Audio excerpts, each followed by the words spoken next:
Hello, everybody, and welcome back to the Lawcast. This time, we're going back to cover the night WrestleMania went big time. It's WrestleMania 22 in the Windy City of Chicago. Cush, what was big time about this show? Big time. Let's see. It was a big time disappointment. It was a big time financial failure. It was a big time creative disaster. Gosh, it's just big time in so many ways. So, if you're forgetting what I'm referencing, the theme song to this show was Big Time by Peter Gabriel, which was not released in 2006, but probably 1986. Would have been a great theme song for WrestleMania 2 in Chicago, I think. This has got to be one of the most stunning, weird things. Is the first commercial that we saw where they played big time over highlights of WrestleMania. And then the other song was that horrible, despicable, I dare you to Oh, the tell me Shinedown to walk song. through fire. This pay-per-view has the worst music in the history of WrestleMania, and that includes the early ones.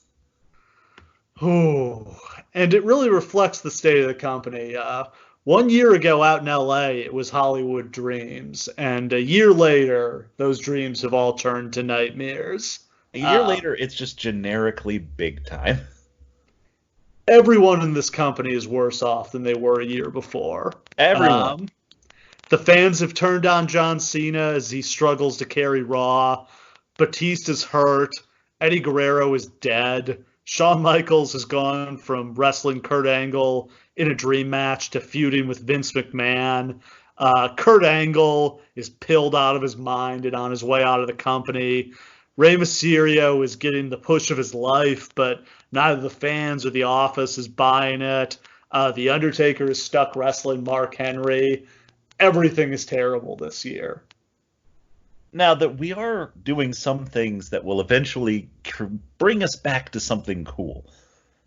Rob Van Dam isn't really, we don't really know what's coming yet, but we're like on the cusp of something very interesting that's going to happen. And we've talked about the ECW creation and all of that a million times, but like that's on the horizon. So at least there's something cool to look forward to. And we're building towards the return of Degeneration X. That's like the big ace up their sleeve. Like they know that they're doing that in the summer, and that's the big deal to come. But right here, right at the time where you're supposed to plunk down your $60 or whatever it is at this point for WrestleMania, my God, this is a dumpster fire. It's a rough, rough card, but I think I actually we'll get into it, but I think there's a good card they could have produced here. I just think they made a lot of the wrong decisions here. Completely agree. So we last left off WrestleMania 21 with John Cena and Batista being crowned as world champions and top guys. A year later, they're not both on top only because Batista's injured. Had he not gotten hurt, I feel pretty confident he would still be the world heavyweight champion and defending the title here. And I think you'd have to say that both of them were pretty huge disappointments as top guys in their first year.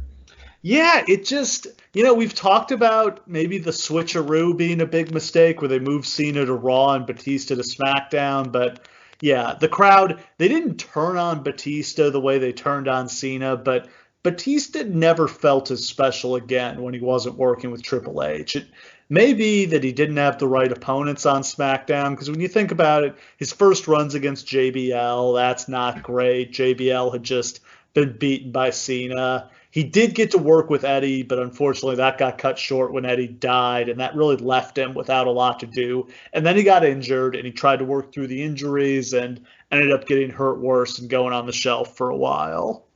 And a big problem too is the main event style. Like it was a miracle that Triple H and Batista's match at WrestleMania 21 was so good. But a big part of the problem is that Batista's not the kind of character you want to see 20-minute matches out of. And that's what they start having him do.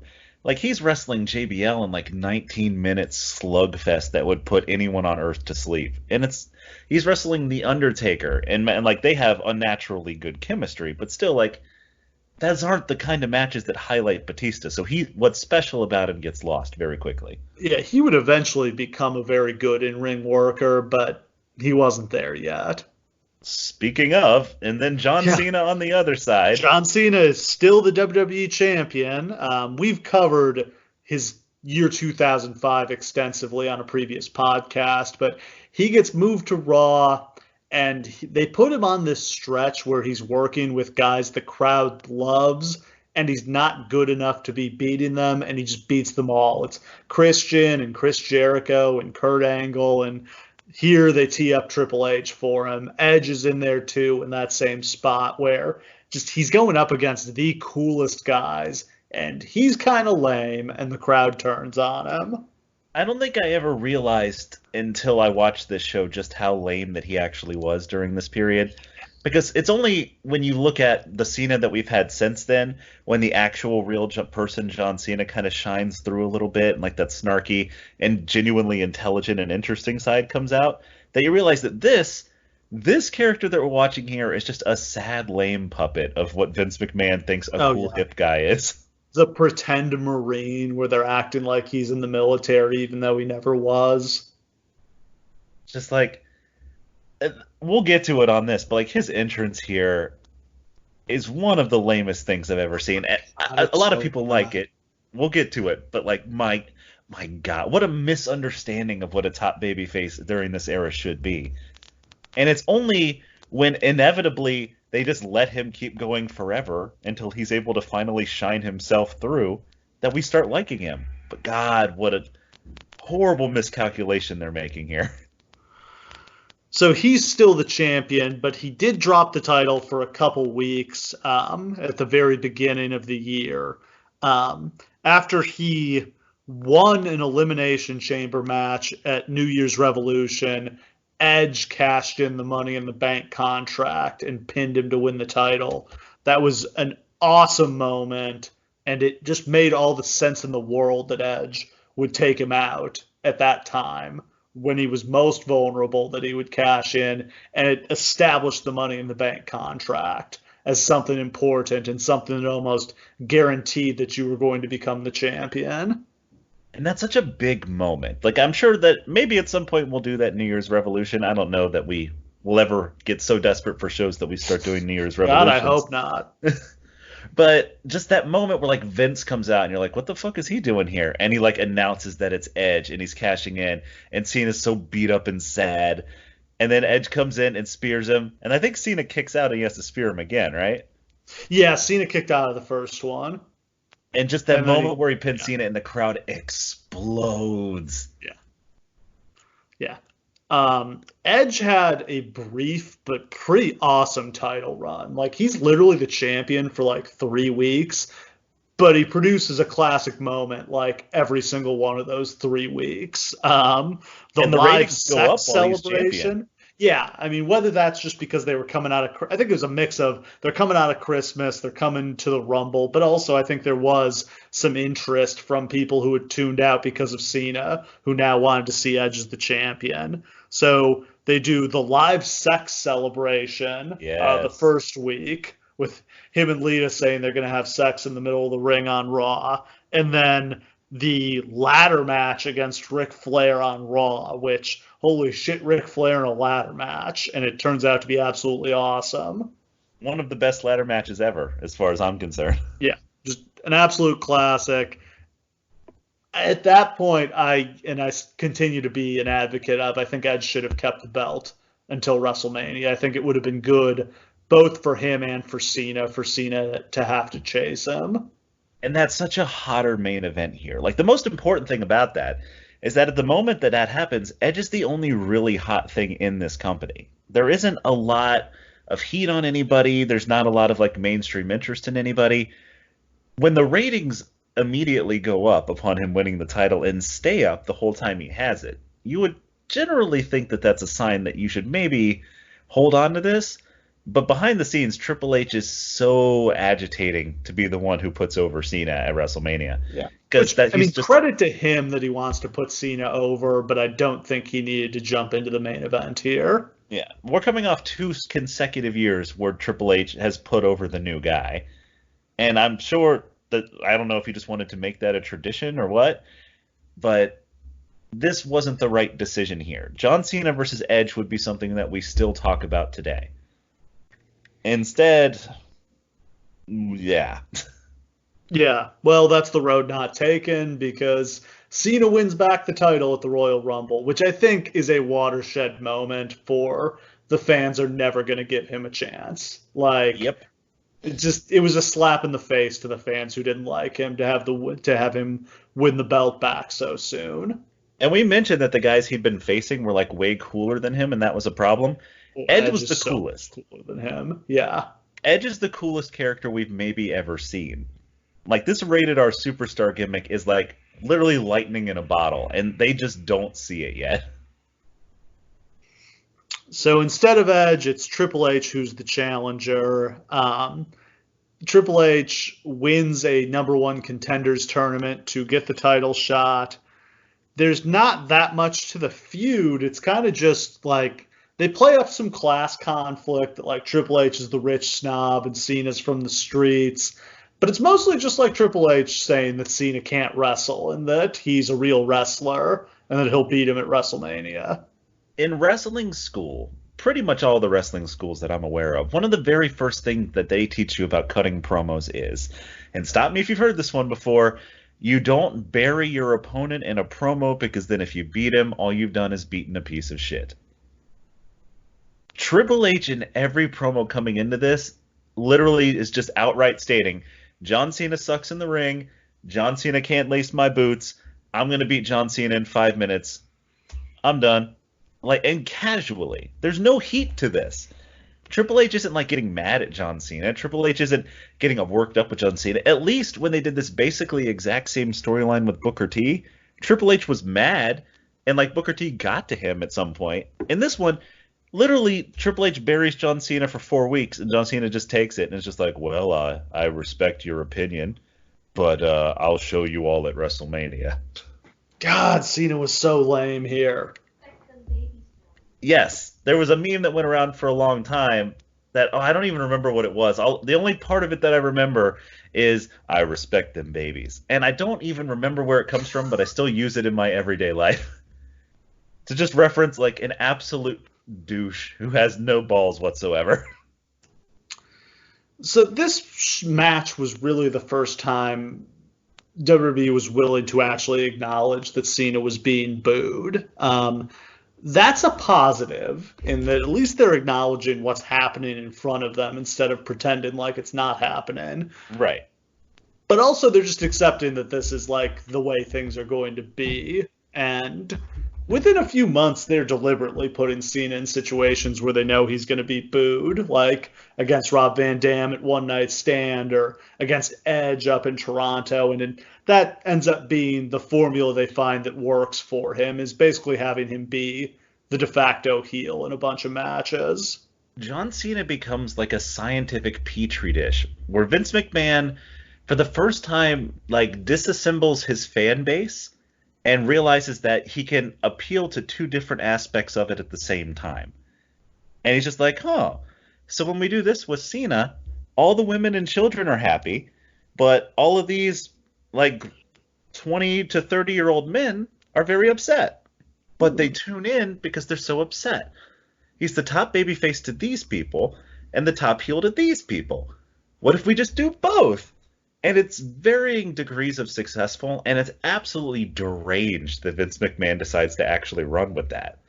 But that's what he does. It's a little crazy. So that's, probably the biggest story coming in. I'd say the other big story here is the death of Eddie Guerrero and how much it's looming over this company in this WrestleMania.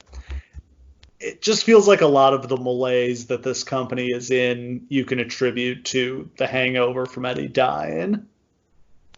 There's so many dominoes that fall because of Eddie's death. Like, obviously, Eddie's death in and of itself is a stunning, tragic event that is genuinely a milestone in my life. Like, I will always remember where I was when I heard that Eddie Guerrero had died. Like, it emotionally mattered to people. But just in terms of, like, the booking plans, it literally shatters them. What was supposed to be on this card, even though that was, like, 6 months after Eddie actually died, is irrevocably changed. DX's whole deal gets sped up way faster than they intended to do it.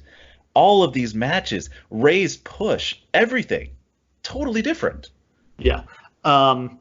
So what I've heard from somebody who was on the creative team at the time, he's talked about publicly, was in the fall when they planned out WrestleMania, they pitched Vince on, let's do Shawn Michaels versus Eddie Guerrero. And Vince loved it. And the idea of like these two, how similar the contrast, but how similar they are in the similar career paths of being young heartthrobs and then, falling into the darkness and finding redemption. And then I think the way I see the story is kind of like Eddie's fallen back down the hole and he's going to try to take Shawn down with him. And maybe in the end, Shawn turns him back face, and like you get like a heartwarming moment out of that. Yeah, or like, maybe there's not. so much you could do. Oh, I'd love the possibility here. I think it's incredible what they could have done. Like, it's hard not to hear that and not think that it has the potential to literally be one of the best matches in the history of professional wrestling. So we got robbed of that, first of all. But also, if Shawn's doing that, then the McMahon thing isn't happening. It's probably going to happen later because they know they're doing DX down the line. But that doesn't start here. That starts later. So then the Triple H thing doesn't necessarily have to happen here. And who's in the World Heavyweight title picture on SmackDown? Because it's not Ray. It's goddamn not Ray. No, I mean, I think before Batista got hurt, it probably would have been Batista versus Orton here. And then, like, that frees up Kurt to be with Taker instead of Kurt Mark and Henry. Taker would have been awesome here. Literally, Eddie Guerrero not dying turns this card from a 5 to a 9, like, overnight. Yeah. It's one of the many times where I feel selfish and wishing that Eddie was still alive just for my personal tastes, but fuck, man. It changes everything. Yeah, so Eddie's death and Batista's injury have opened the door for Rey Mysterio to get a main event push that I think we agree he never would have gotten otherwise. No. Batista had to give up the title in January after he tore his tricep. Kurt Angle surprised everybody and jumped to SmackDown from Raw and won a battle royal for the vacant title. So Kurt comes in as the World Heavyweight Champion. Mysterio won the Royal Rumble after he entered the match number 2 and lasted over an hour to win. It was a great performance and a great moment. This should be a dream, but it's become a nightmare because of what we called at the time Eddie-sploitation. What did that mean? This is one of the most despicable things that they've ever done. And they literally did it with the best of intentions. I genuinely believe that. And what that meant was, with Eddie-sploitation, is that every word that came out of Rey Mysterio's mouth was about Eddie Guerrero. Yeah. Everything that he did was about Eddie Guerrero.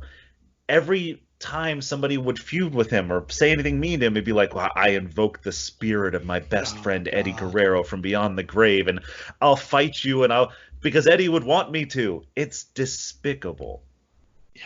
It got to the point where I wanted Randy Orton to kick his ass. It was so annoying.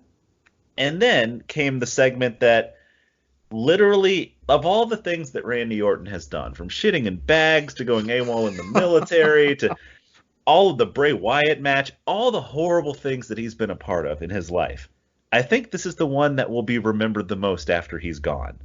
And it's the moment where he tells Rey Mysterio, Eddie's not in heaven, Eddie's down there in hell. Oof. Yeah, that wasn't cool. And we're talking about a very religious man he's saying this about. And it's like less than 6 months after he died. And Eddie's family was fucking furious. As they should be. Why is Eddie's name coming up I understand academically why. Because it's heat. Let's get some heat. Eddie's death reverberated so strongly with this audience. Yeah. As many deaths as there have been of wrestlers, nothing compares to what we felt when Eddie died. I don't think. I don't say that to take away from the other people, but it's just there was genuinely like a 6-month mourning period among them. It's a different, like, Benoit was also a powerful feeling, but much more a feeling of like horror and revulsion that he could have done what he did, whereas Eddie was just a tragedy. You know, Yeah, he was Owen just Hart was shocking and tragic yeah, also, but he hadn't resonated with the audience to the extent not that like Eddie did. Eddie. Yeah, I mean Eddie was a superstar and special. Like we just loved him. We He was a loved seeing hero. what he had overcome. Yeah. Yeah, particularly to Hispanic fans, but I think to fans of really all races. And that was the other offensive thing about the Ray push, is it was transparent that they were like, Yeah. "Oh It's shit." like, okay, let's get us another Mexican now. Yeah. "Oh shit, we're about to lose all of these Mexicans that only tune in for Eddie. Let's pop this other Mexican in here."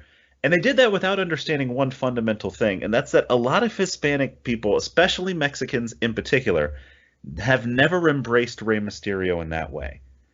That's because he's American born. He removed his mask and put it back on.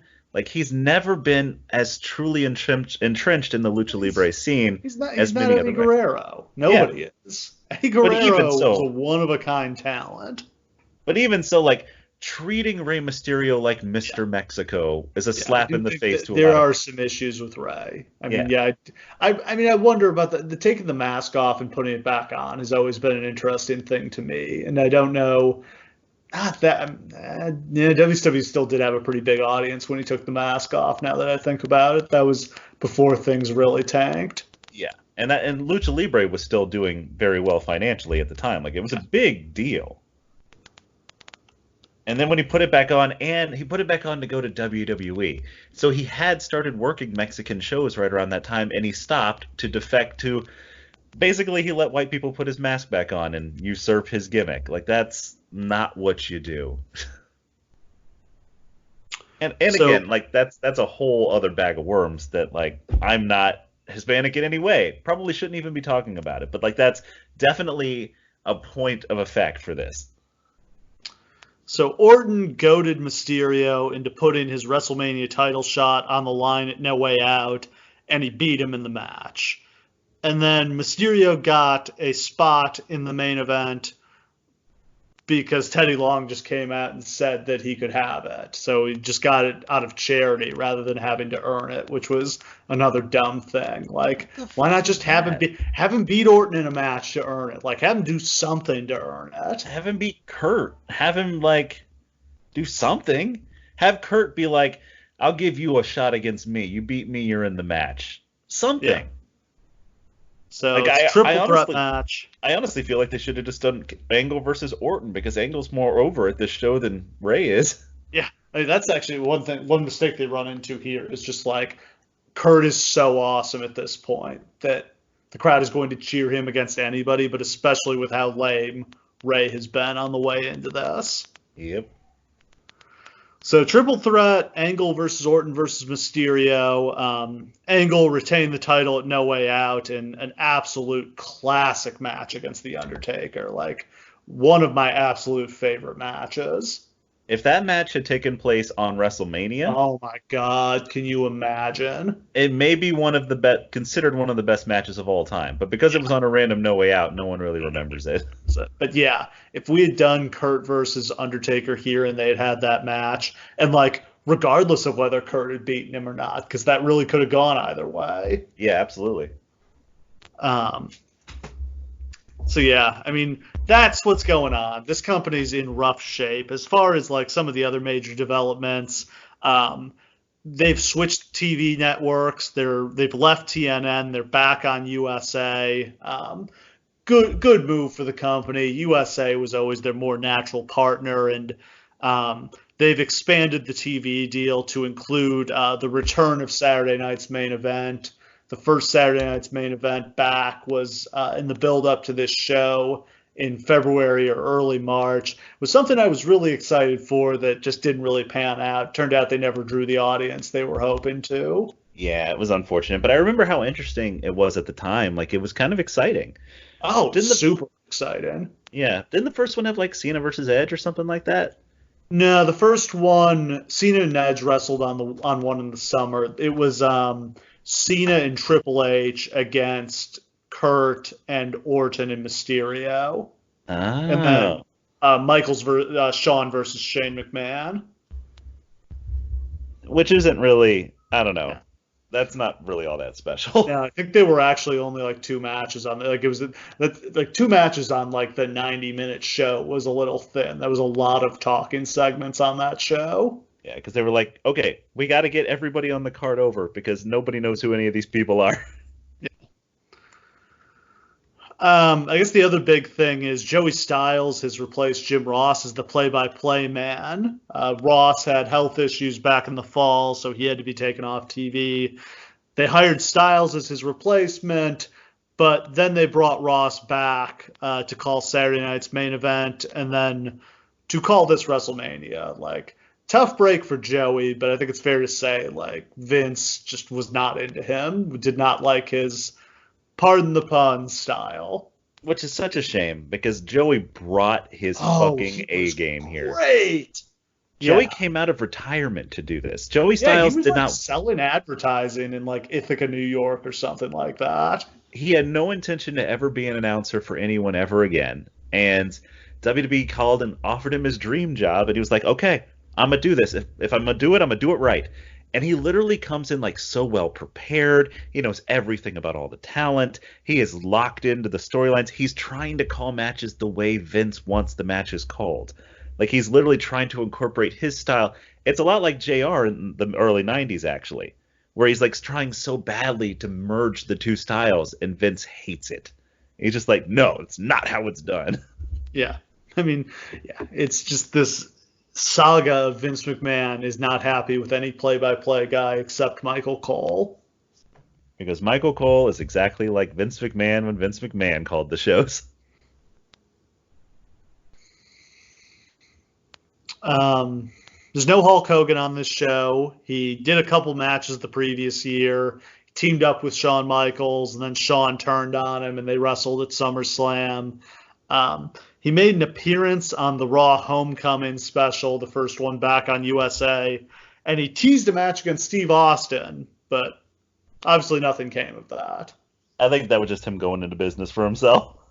Honestly, if I were going to guess, yes, that is probably what happened there. Yeah.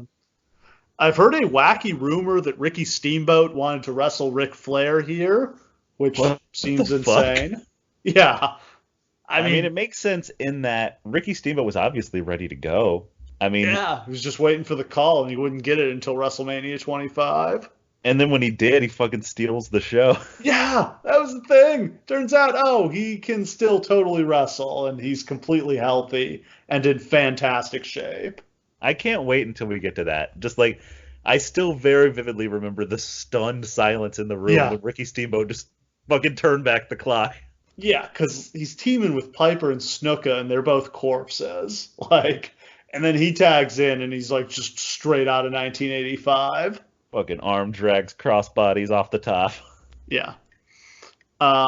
Somehow, despite all that I just went over, this ends up being a huge success financially. They do 975,000 buys. I can't believe they pulled that off. I don't know what people saw on this card. I guess you just have to give credit to John Cena here. I remember, I went back and looked. Normally what I do in terms of research is Steve does all the hard research, and I just look for like crummy little things to bring up here and there.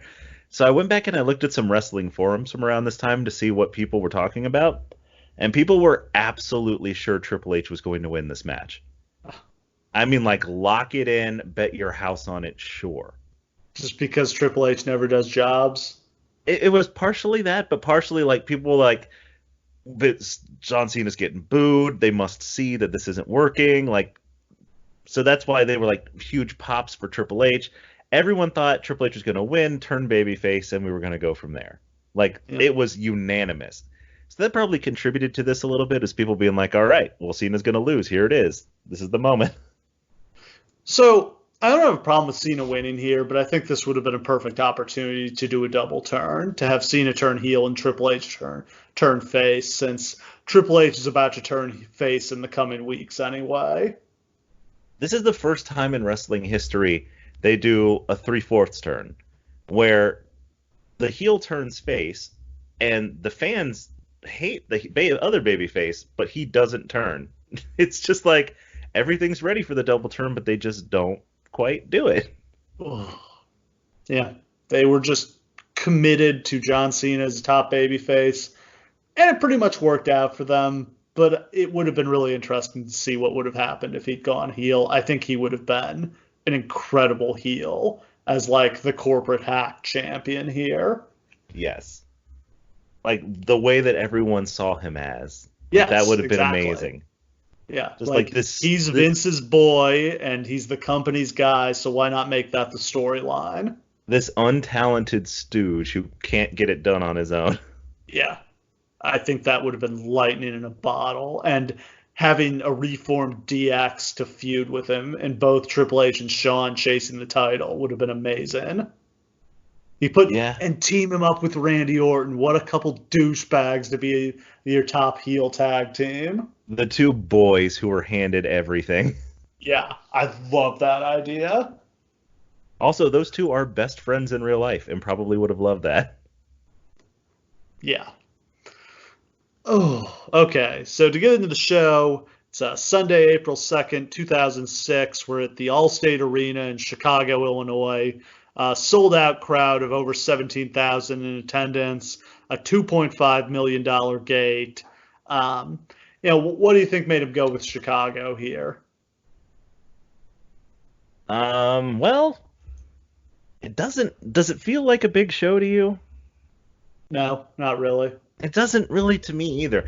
It's not just Chicago's a hot market. It was a hot crowd. I mean, I'll give them credit for that. But yeah, they were still just on there like, let's run the big cities. They had done New York 2 years ago. They did LA the year before. So Chicago was kind of the next logical choice. But I think it was around this time, Vince, like, I think felt like they had to go back to the stadiums to make WrestleMania big again. yeah, I definitely feel like this could have been a lot bigger deal. It just kind of feels like another show. Like the set is big, but it's not special. It's another one of those screens where they try to put like an image over the top of like a bunch of like interspaced screens so you can't actually tell what the fuck any of the images are. Yeah. Like these are some very poorly designed sets they're going through here. Yeah, and I mean, there's no way to replicate like the Hollywood theme they had the year before. There's just nothing similar for Chicago. I wish I had been in the room where Vince walks into his like because by now he has like a crew of people who just do WrestleMania. So he walks into the room and they're just like, "Oh man, we just had a great time doing Hollywood," and like, "All right, what's the theme for this year?" And Vince is like, "Big time." And he's What like, they should have done, I mean, for Cena's entrance, they did the gangster thing. They probably should have done like an Untouchables type of theme. that probably would have been made a lot more sense, and it certainly would have made Cena's thing seem like it wasn't totally out of fucking nowhere. Yeah, I think that probably would have been what my pitch. Like, we'll make the like, when they do like the matches, we'll make them look like wanted posters. Like, I think there's something you can work out there. That's actually a really cool idea. I like that. Yeah, I would. Yeah, Chicago outfit is a thing. Because I don't know, when you think of Chicago, Windy City, St. Patrick's Day, the Chicago outfit. I don't know what else. Does anything else really spring to mind? I mean, the Chicago skyline you could have just done like you kind of did the New Yeah, York one. That's pretty famous too. I mean, there's a ton of Great stuff. Chicago Fire. There's a lot you could have done. Yeah, they They didn't do didn't. any of that. They did a No. bunch of screens. Okay, so the dark match. Once again, it's a battle royal. Would you like to hear me read off the participants in the style of Vince McMahon doing a Royal Rumble intro in 1991? Steve, this gets said a lot, and I want you to know that I mean this with utmost sincerity. But yes, nothing would make me happier. A bunch of jabronis compete in a pre-show battle royal, including Big Daddy V. Viscera, Snitsky, Eugene, Gold Dust, the problem solver Tyson Tomko, Rob Conway, Lance Cade, Trevor Murdoch, Matt Stryker, Super Crazy, Psychosis, SmackDown's #1 announcer Funaki, Steven Richards, Johnny Nitro, Joey Mercury, the Road Warrior, William Regal, and the fitness guru Simon Dean. That is, without a doubt, the worst group of wrestlers ever to be in a battle royal. I feel so sorry for Johnny Nitro and William Regal being in that group. Like, first of all, Eminem are so over at this point that them not being on the show makes no goddamn sense. But like, they genuinely put these people. These are the people you were watching every week. These are the people getting 10-minute matches and small promo segments. These motherfuckers. Yeah, it's just a company in a bad place. Okay, so we cut into the arena where Michelle Williams of Destiny's Child, who I believe is from Chicago, performs America the Beautiful. It's okay. It's not my favorite, but it's pretty good. And then they do a highlight package of all the previous WrestleMania highlights. I thought this was a great way to kick the show off. I feel like this is the first time that they do this, and they really include like all the highlights you want to see. Everything. Yeah. They got Warrior, they got Hogan, they got Savage. Everybody's in there. Yeah, I loved this package, and I feel like this should be a WrestleMania standard. They should do one of these packages every single year at the start of the show. They should especially do it now, because now people only watch WrestleMania. So it'd be like, it's almost like a previously on WrestleMania. Exactly, yeah. like. No, and I would love to do it kind of chronologically too, to like literally start with WrestleMania 1, here's Mr. T and Hogan, and then work your way all the way through it. And then finally you get to the stuff that happened last year. Catch up to Seth Rollins beating Brock Lesnar and Kofi winning the title and, the other stuff from last year. And I feel like that would mean so much to the wrestlers too, because not only are you immortalized, to make it in that package. Yeah, just to make it in there with all the greatest who have ever done it. Just to be, you'll always be in the WrestleMania package forever. Yeah. It truly is the showcase of the Immortals. Absolutely. Then they do a second package that's focused on the matches that are happening tonight. Which is a lot less interesting. Yeah. Opening match is for the World Tag Team Championship as the Big Show and Kane defend against Carlito and Chris Masters. Not much of an issue here that I recall. Big Show and Kane have been the champions for a while. They're, absolutely dominant tag team champions, and I really enjoyed this run from them. Of all the times that Big Show and Kane have to interact during the course of their careers, where they basically both turn on each other and turn and join up, probably 50 times. This is the one time where it works.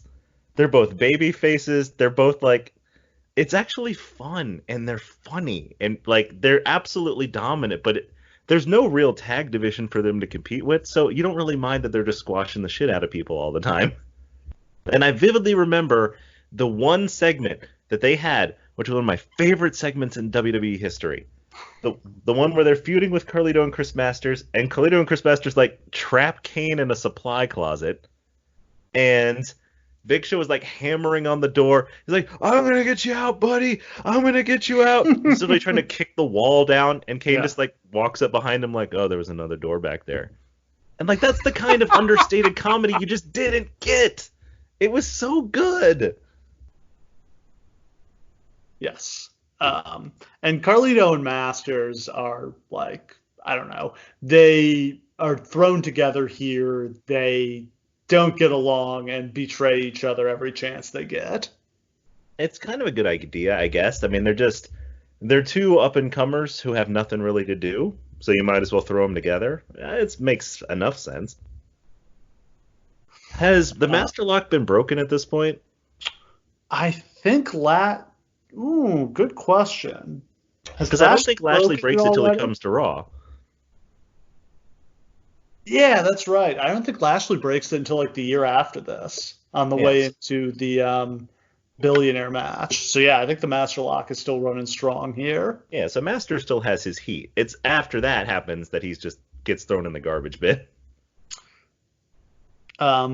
Big Show hits some of the loudest chops I've ever heard on Masters here.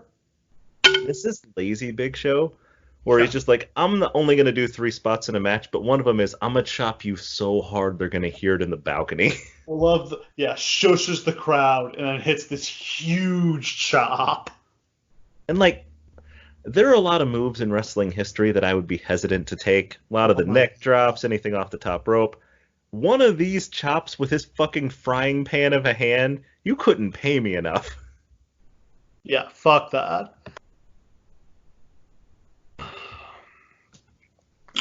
So Kane comes off the top rope and takes out both Masters and Carlito on the floor. Carlito and Masters do manage to get control when Big Show hits an exposed turnbuckle, but that only lasts, 30 seconds or so. They try to double suplex Big Show. He suplexes both of them and tags in Kane. Kane goes for a lariat from the top rope, but Masters catches him out of the air in the Master Lock. That was a pretty cool spot. That was a very cool spot. Chris Masters was so underrated, man. Yeah. So underrated. I remember when he came, he got fired and then he came back. Yes. And he had become a really good wrestler. And he had this awesome run on Main Event or whatever the B show was back then. Yeah. Show, Superstars. Yeah. He had a series of matches with Tyler Rex. Yes. Where he carried the absolutely talentless Tyler Rex to a series of Ric Flair-esque. It was literally roided Ric Flair carrying Lex Luger to 5-star matches. It made no sense that he was so good. Yeah, he's just tearing the house down in front of half full audiences before Raw who are just bored out of their mind, waiting for the show to start. And coming into silence and getting standing ovations on his way out.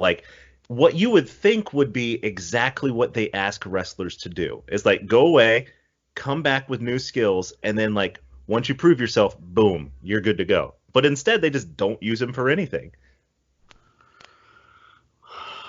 Big Show breaks up the Master Lock with a big boot. Carlito hits the backcracker on Kane. Kane goes to chokeslam Carlito, but Masters breaks it up with a chop block. Masters accidentally hits Carlito with an axe handle smash. Kane follows up with the chokeslam, and Kane and Big Show get the win. About 6 minutes long. I thought that was a pretty good opener. Fun little tag match.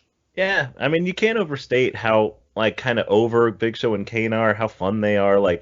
It doesn't seem like it should work, but this is one of the most positive things about the company at this point, is that tag team.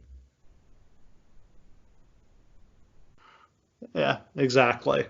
Carlito and Masters argue after the match. I feel like they maybe had a feud after this, but I don't remember. I don't think it led to a pay-per-view match. Yeah, eventually Carlito's going to turn babyface, and they're going to do the Carlito Ric Flair thing. Yeah, that's the year after this. But yeah, I have no recollection of what happens in between. No, not really. Jonathan Coachman is backstage with Shawn Michaels. He says he's not delivering a 5-star match tonight. Instead, it's going to be violent and brutal. He says it's going to be Vince McMahon on his knees praying tonight. Oh, boy. We'll talk about that feud in a little bit. Next up, we've got a Money in the Bank ladder match as Bobby Lashley takes on Fit Finlay, Matt Hardy, Ric Flair, Rob Van Dam, and Shelton Benjamin. As always, we'll kind of go through what each guy had going on. Matt Hardy is out first. I don't feel like he was up to a whole lot. He's had a very eventful year as he's found out that his girlfriend Lita is cheating on him with his friend Edge. He's gotten fired from the company for talking about it. He's returned to the company in a super hot storyline and then gotten jobbed out to Edge. Yeah, I believe we were planning on doing that SummerSlam this summer, so we won't go too deep into that whole incredible storyline. But yeah, he had an unbelievable, eventful year, and now he's literally just like a jobber on SmackDown. He loses the loser leaves the brand match. Yeah. So he has to go to SmackDown, and he has nothing to do there until the MVP feud 3 years later. Shelton Benjamin is out second. He is the reigning Intercontinental Champion still. He was the Intercontinental Champion a year ago. He did drop it, I think, to Ric Flair It was Carlito, but he ended up winning it back.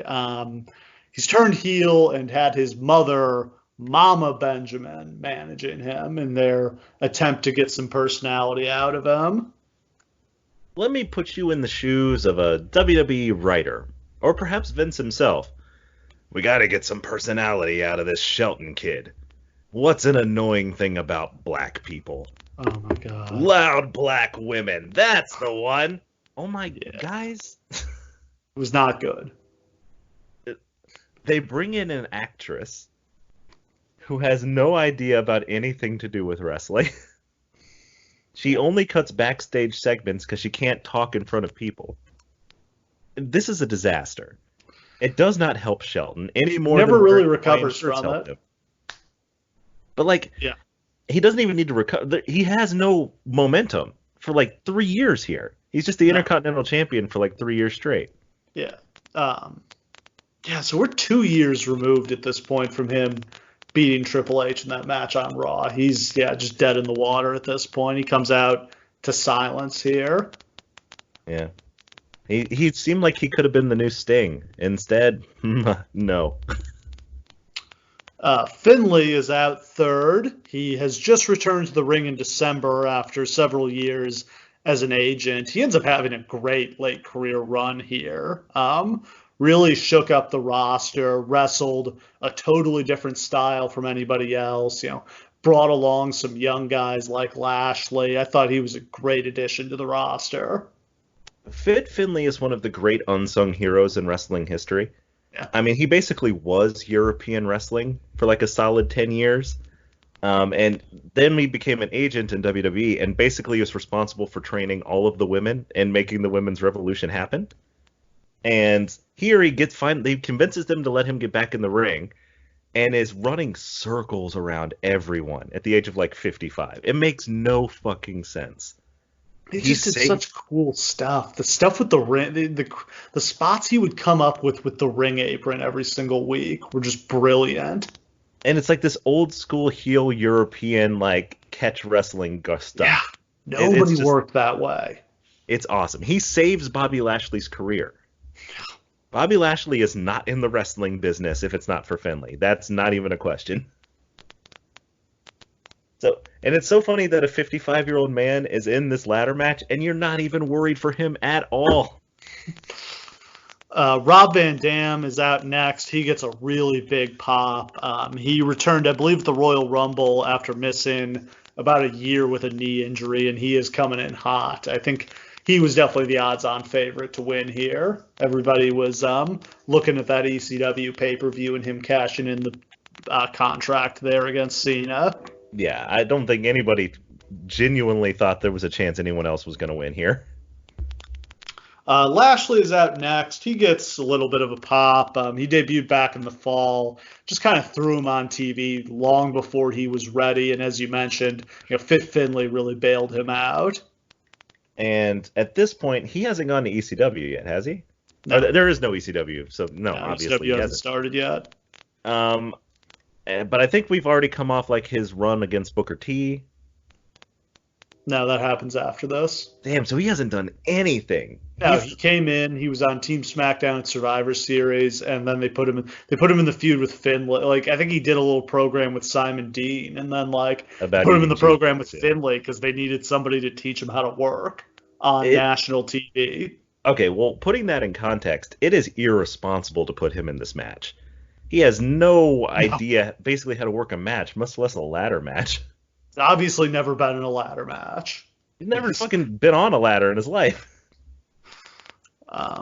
Ric Flair is out last. This is a delightfully weird combination of wrestlers. There are two men over the age of 52 years old in this match. Yeah.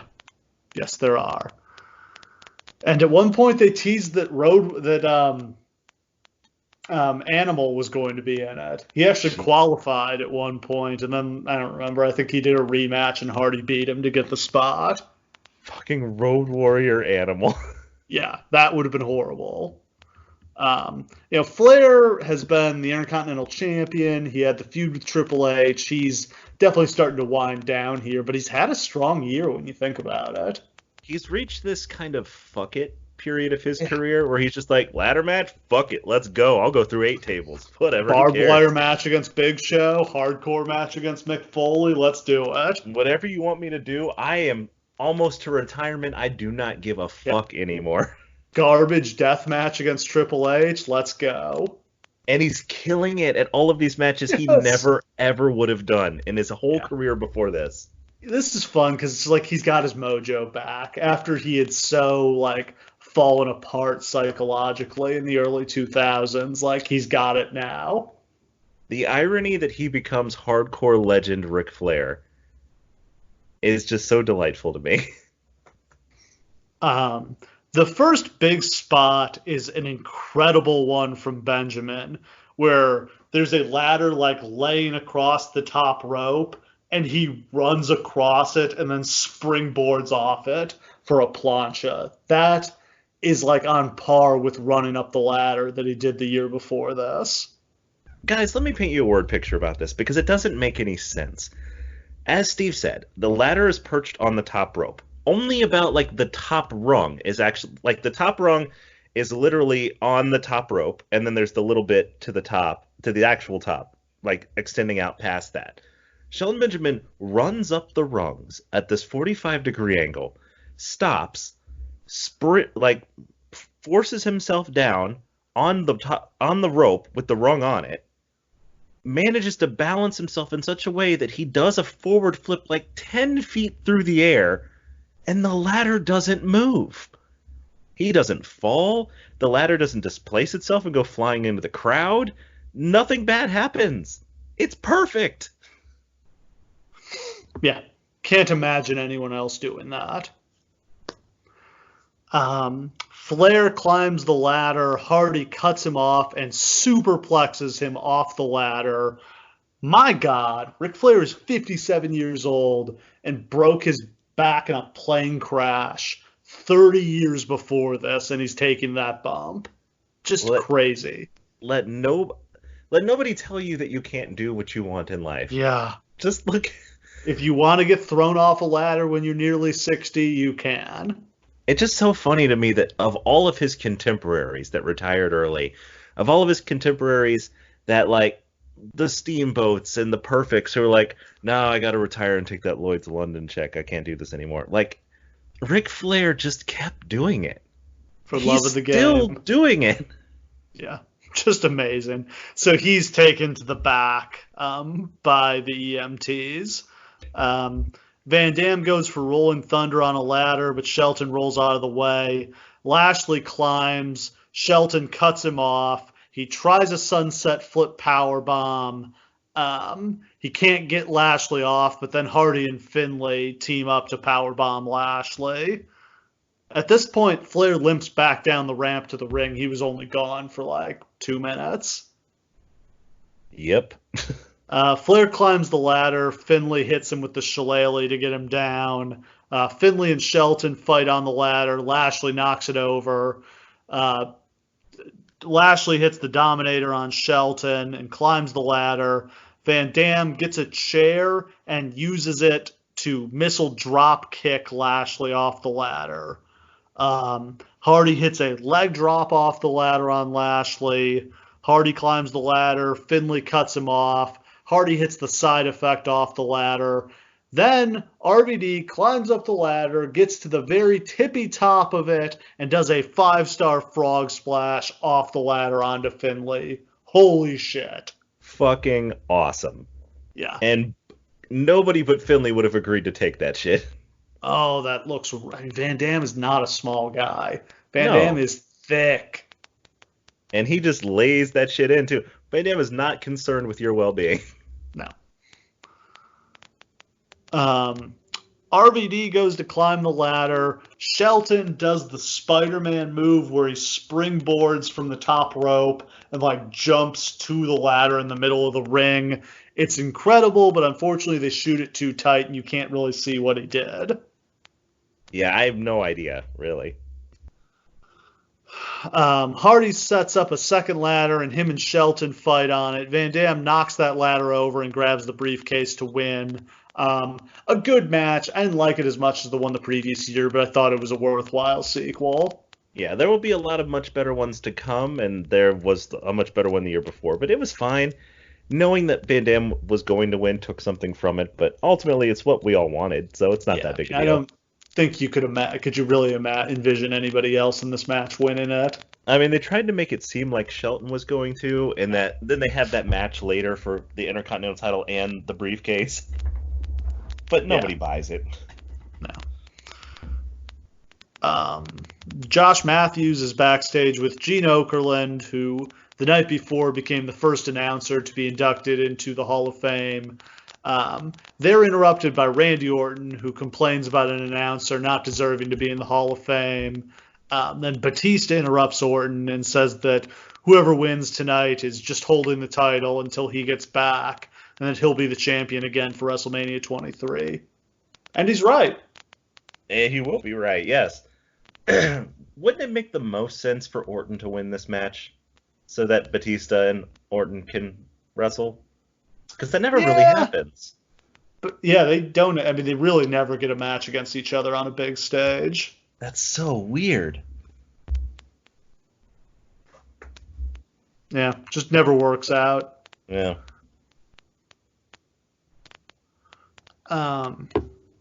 Then we go to the ring where Howard Finkel is there to announce the Hall of Fame inductees.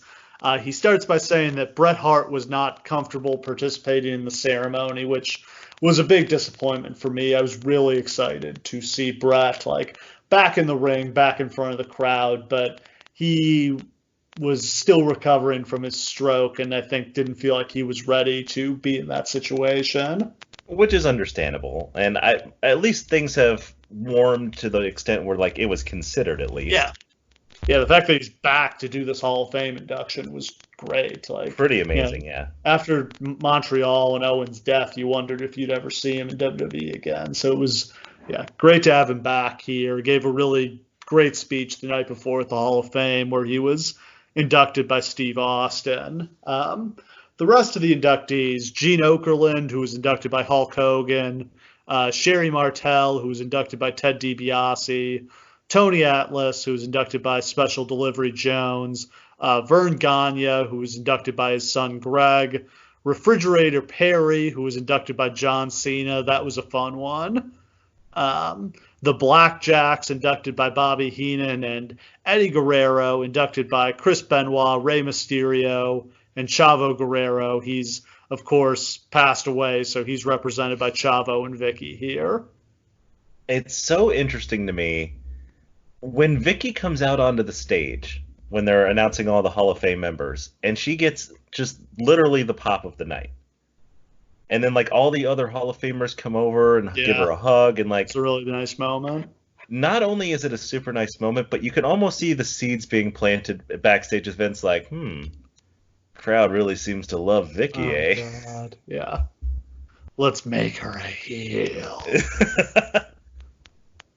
We're not getting enough heat because it's not personal enough. Let's make her a whore. Whore. Oh, boy. Next up, we've got a U.S. title match as Chris Benoit defends against JBL. Not very much to the storyline here. It's just kind of the case that neither guy had a lot going on, so they pair them up against each other. JBL said in a promo before this that because he had beaten Eddie Guerrero, if he could also beat Benoit, he would be the greatest technical wrestler of all time. Every match on this show had to be about Eddie Guerrero in some way. Literally does. It's really just an excuse to have a decent mid-card match, and that's pretty much exactly what we get. Yeah. JBL is accompanied by Jillian Hall. Benoit quickly takes JBL down, goes for the crossface, but Layfield blocks it. Benoit double legs JBL and tries for the sharpshooter, but again, JBL's able to block it. JBL misses a corner charge, gets hit with a German suplex. Benoit sets up for the diving headbutt, but JBL crotches him on the rope. JBL mocks Eddie's chest-thumping taunt, then hits a superplex. Then he does Eddie's three amigos suplexes. Benoit blocks the third suplex, hits his own three amigos, then hits the diving headbutt. JBL sets up for the clothesline from hell. Benoit blocks it. He locks on the crippler crossface, but JBL's able to roll over, and he grabs the ropes for leverage to get the pin. Like you said, I thought that was a good, hard-hitting mid-card match. Yeah, I enjoyed it a lot, and I got to give credit to JBL because we don't give him a lot because it's difficult to appreciate someone while their character is actively a racist piece of shit. But he really grows into a very, very good worker over the time that he's in the main event. And by the time he finally loses to Cena, he kind of comes out the other side as sort of like a mid-card heat machine. Like, using him in One Night Stand is super effective, and using him to put over like Mysterio and some other people super effective. Like, he becomes like kind of like an upper mid-carder for the rest of his career, but really effectively.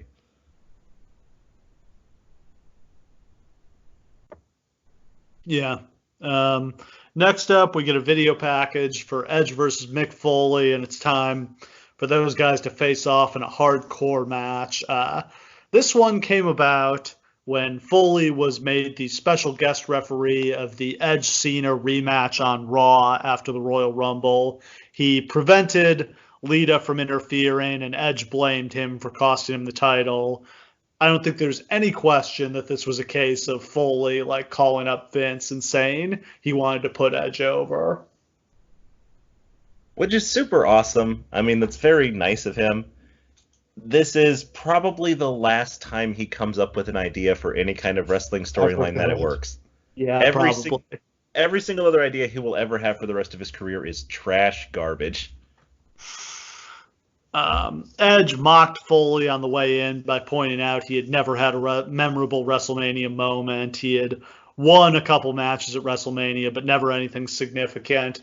Sort of a meta thing to that, too, that you feel like Foley really wanted to make a WrestleMania moment here, and he succeeds. He sure does. And it's in the most Mick Foley way possible, on the receiving end. Yeah. Joey Styles takes over for JR on commentary for this one. That was definitely something Joey pitched, and I'm glad he got his spot here.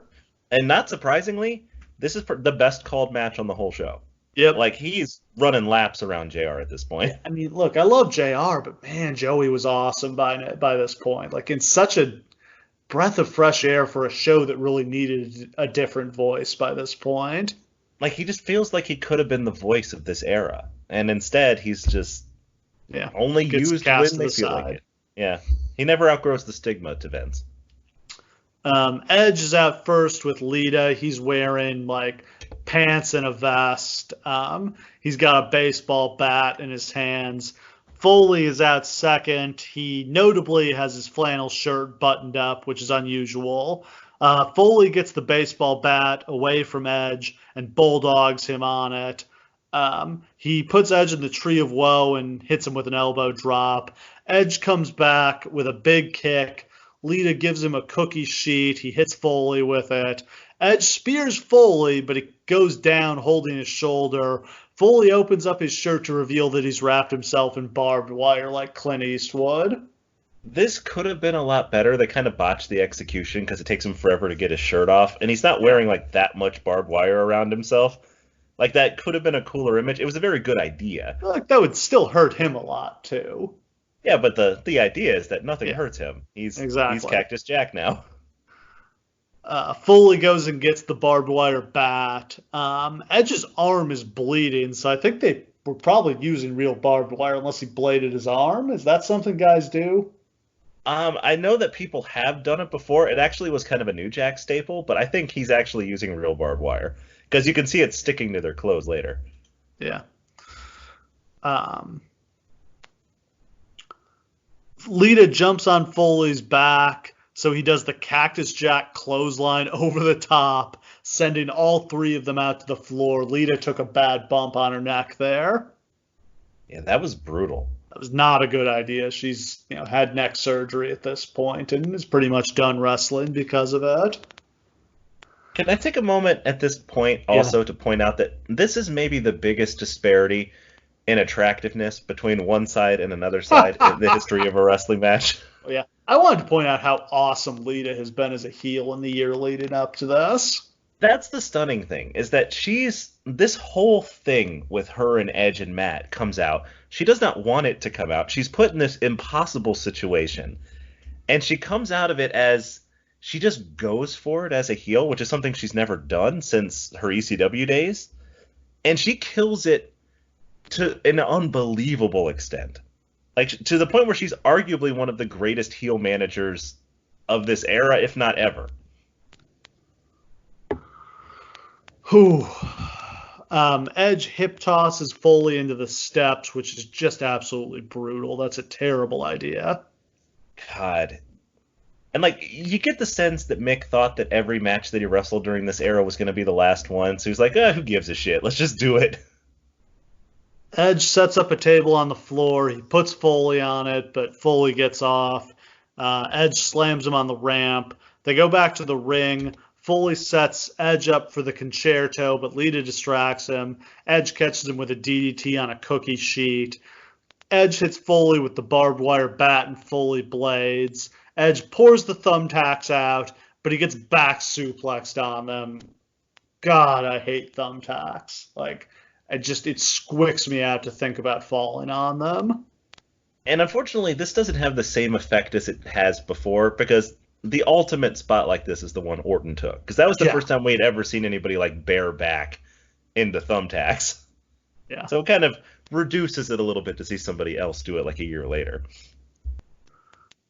Foley brings out Mr. Sacco and wraps barbed wire around him. Dude. So that's evil Mr. Sacco. I love it. Like, I just like that of all the hardcore matches that Mick Foley ever had in WWE, I don't think he ever got to do one that was like the true spirit of Cactus Jack like this one. Of just this, like, inventive meanness. Lita comes in and she gets Sacco. Foley hits Edge in the gut and the back with the barbed wire bat. Foley sprays lighter fluid all over the table on the floor. Lita gets the barbed wire bat and hits him in the nuts with it. She then lights the table on fire, and Edge spears Foley through the ropes, off the apron, and through the flaming table. I can't believe they actually did that. That is the only flaming table spot I can ever remember in WWE history. So let's go through this for a second, because there's a lot going on here. First of all, to my knowledge, Lita has never lit a fire in the middle of a wrestling match before. Wonder if they practiced backstage. They just had a bunch of tables like that she could light up. I would also say that they probably practiced like earlier in the day in the same spot, because the big fear with this kind of thing is that it's gonna get in the crowd, not just when you light it. But when he goes through it, if a piece of debris goes flying into the crowd with fire on it, you're going to get sued for millions. ECW did. Yeah. So it's one of those things where, like, they're very careful. Then there's the Foley has to go through it. So Foley takes a picture-perfect bump here. Yep. Because there's so many ways to get this wrong. He could have overshot it. If he misses the flames, this is a fucking dud. Yep. If he goes back too soon, Edge goes face first into the flames by himself. Yeah. He completely protects Edge, because as he goes back, he grabs onto Edge and almost like DDTs him a little bit, and then like throws him back off the flames. Yeah. So like Mick Foley could not have done this better. There's a reason why Vince only ever trusted Mick to do this ever in the history of WWE. And Edge's spear is perfect. He gets the perfect amount of run on it. He gets the perfect amount of distance. Everything about this works perfectly. So much could have gone wrong. Edge gets the pin to end an excellent match. Match of the night. Oh, God, yeah. This is kind of the only memorable thing that happened at this WrestleMania. And in a time where everything feels kind of samey, this definitely stands out. Definitely. We go backstage where Sharmell begs Booker not to make her wrestle the Boogeyman. Sharmell says that he's a freak magnet, which Booker denies. They then pass Pirate Paul Burchill, Eugene, who's dribbling a basketball for Ted DiBiase, Snitsky, who's licking Mae Young's feet, and Goldust, who's wearing a wig and a dress. Goldust offers to help Booker, who refuses, and Snitsky says that it isn't his fault. This is pretty funny. This is one of the weirdest segments in the history of professional wrestling, but in a good way. And my favorite part is Sharmell being like, "You're a freak magnet," and Booker T being like, "No, I'm not. But if you look at the history, Booker, yeah, actually, you really, really are." Loves those freaks, and Loves not the the Scott freaks. Steiner kind. Nope.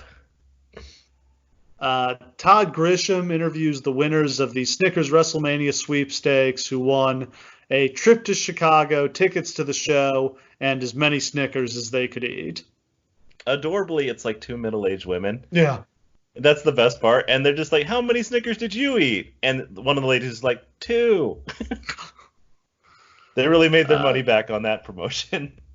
They show that Joe Theismann and Michelle Williams are both in the crowd, and then it's time for Booker T and Sharmell versus the Boogeyman. Hoo boy. Now, Steve, tell me about the Boogeyman. I don't believe we've ever covered him on the podcast before. I don't think we have talked about the Boogeyman. So, if I remember correctly, the Boogeyman was a project of the character Palmer Cannon. Is that correct? I believe so, yes. Yeah, Palmer Cannon was the executive from the network whose job was to make everything unfun, because he was actually representing like Vince's real feelings towards the network and the fact that SmackDown couldn't be as raunchy as Raw. Yeah, basically he was Cyrus the Virus. Yeah, same storyline. I think this was eventually going to lead to him wrestling, but then the guy quit the company because he was being hazed so badly by JBL. Yes, he was a professional wrestler. He was trained, so that was definitely going to result in a match. But yeah, the Boogeyman, I guess the idea of the Boogeyman was he an actor or a wrestler who had like gone crazy and like come to believe this character? I don't remember if they ever implicitly said about the guy behind him, but like I think they kind of reflected the real life thing that he was, because he was a guy who came in for Tough Enough, Marty Wright, and he impressed the shit out of everyone. He lied about his age. Yeah. By like 30 years. He's like, "I'm 23," and they were like, "Are you?" He's like, "Aren't you like 40?" He's like, but he was in better shape than any of the 23-year-olds. He had an incredible body. And like he was like promoting like the house down, and like he was the best prospect, but he was like 50. It was ridiculous. Why'd they give him this? I guess like physically he couldn't do a lot, so they gave him a gimmick character. But yeah, he had an incredible look. So like the idea was that he had lost his mind and come to believe that he was this gimmick. Yeah. That's a Jim Cornette special, because they made him do the character in OVW, and it's Jim Cornette. He has to find some way to make this character make sense in the real world. This character led to Jim Cornette's demise with OVW, as he slapped Santino Marella out of anger when Santino like didn't sell being scared of the Boogeyman. Which is a series of words that you've just heard and are true.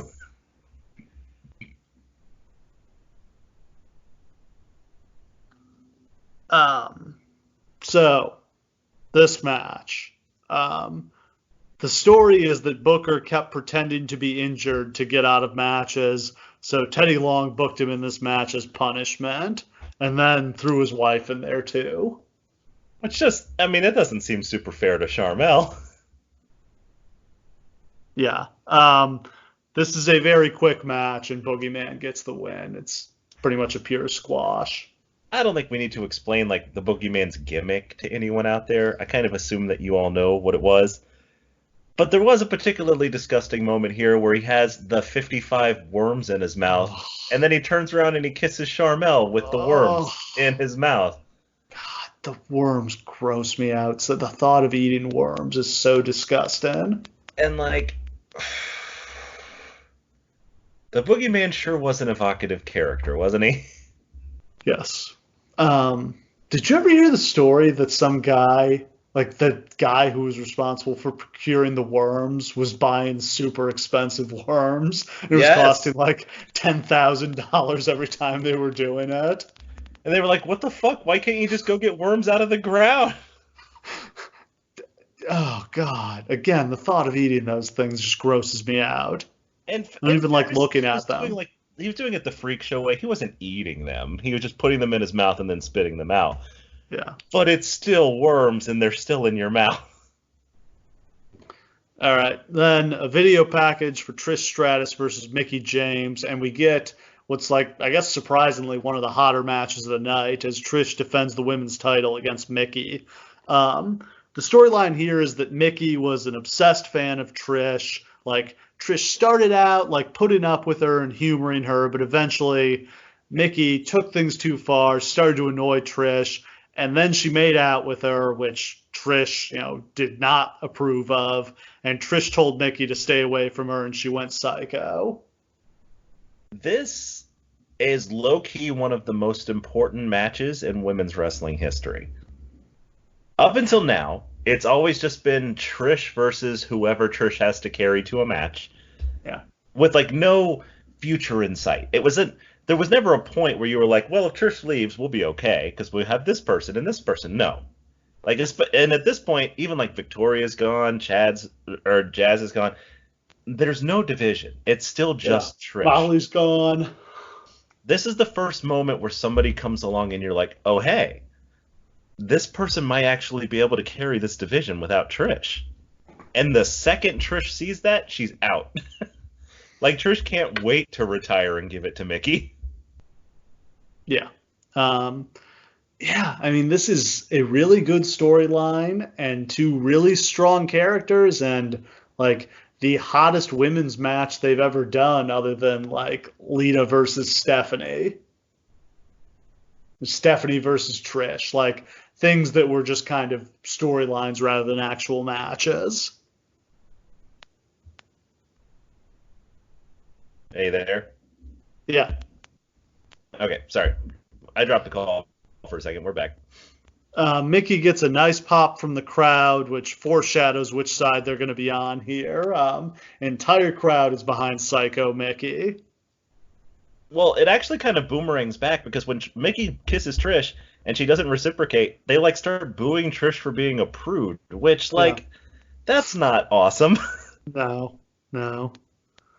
On the floor, Trish goes for a chick kick, but Mickie ducks it and Trish kicks the ring post instead. Mickie works on the leg as the crowd starts to chant, "Let's go, Mickie." I loved Jim Ross's anger with the crowd during this match. It was very entertaining. Yes, because Jim Ross was willing to accept some things from the crowd, but not, this is supposed to be a deeply hated woman. Like, there's nothing about Mickie James that's supposed to be cheered. And he does not appreciate the crowd not going along with it. Trish gets Mickie with a head scissor, and the entire crowd boos. Trish hits a spine buster. She goes for the handstand Hurricane Rana, but Mickie blocks it, and the crowd goes wild.